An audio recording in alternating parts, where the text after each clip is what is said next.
नमस्कार, कसे आहात? ठीक ना? हेल्दी खा, हेल्दी राहा. उमा किचनमध्ये चला. भाकरीबरोबर खाणारं टमाट्याचं पिठलं मी अगदी 2-3 मिनिटांमध्ये कसं तयार होतं आणि कसं खायचं हे तुम्हाला सांगते आणि त्याची कृती पण सांगते. चला मग उमा किचनमध्ये जाऊया. आता तुम्हाला मी पिठल्याची कृती दाखवते आणि काय काय जिन्नस लागणार आहे ते तुम्हाला सांगते. आपल्याला प्रथम तेल लागणार आहे, कांदा आहे, लसूण आहे आणि टमाटो आहे, कोथिंबीर आहे, कढीपत्ता आहे आणि पीठ आहे डाळीचं आणि फोडणीसाठी डब्बा, पाणी लागणार आहे. इतक्या वस्तू आपल्याला पिठल्यासाठी लागणार आहे. आता मी तेल गरम करायला ठेवलं होतं. मोहरी टाकते आणि नंतर जिरं टाकते, लसूण कांदा टाकते. लाल झाल्यानंतर कांदा टाकते. लसूण लाल झाला पाहिजे.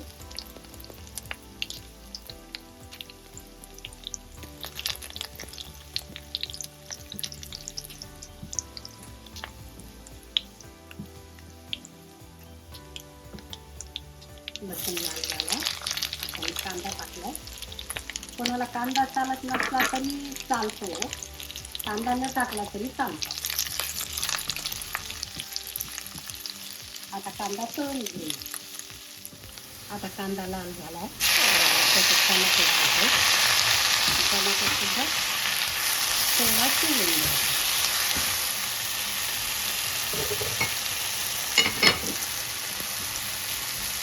आता हे शिजलेलं आहे.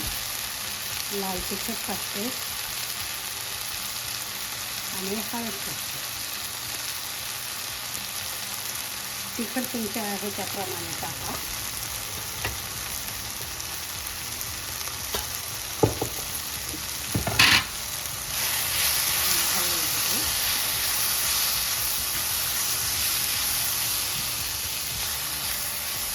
ही झाली पिठलं कांद्या टमाट्याची फोडणी.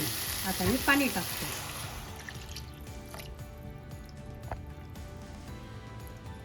पाणी टाकलं, मीठ टाकते. पिठल्याचं पाणी उकळलेलं आहे. मी गॅस बंद करते कारण आपल्याला पिठलं हटायचं आहे ना, तर ते अंगावर उडून येतं, म्हणून थोडा मी गॅस बंद केला आहे. आता हटल्यानंतर हे करते. ह्या रवीने हटता येतं आणि पळीने पण हटता येतं. तर आता पाहतो मी कसं हटायचं ते. हे मध्ये थोडे गोळे असतात ते फोडायचे म्हणून मी पळीनं करते आणि रवीनं पण फोडता येतात.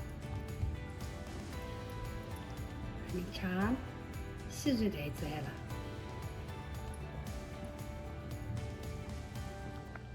आता कोथिंबीर टाकायची.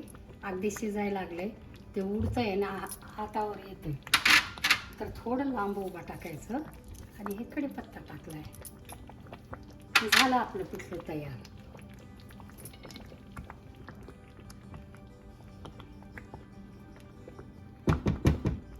आता झाकून ठेवते मी थोडं, अगदी 2 मिनिट, म्हणजे शिजेल ते. आता पिठलं शिजलंय. आता मी ताटामध्ये वाढते. आता माझं पिठलं तयार झालेलं आहे आणि 5 मिनिटांमध्ये पिठलं तयार होतं. तर कोणी पाहुणे आले, एखाद्या दिवशी भाजी नाही, तर आपण करू शकतो.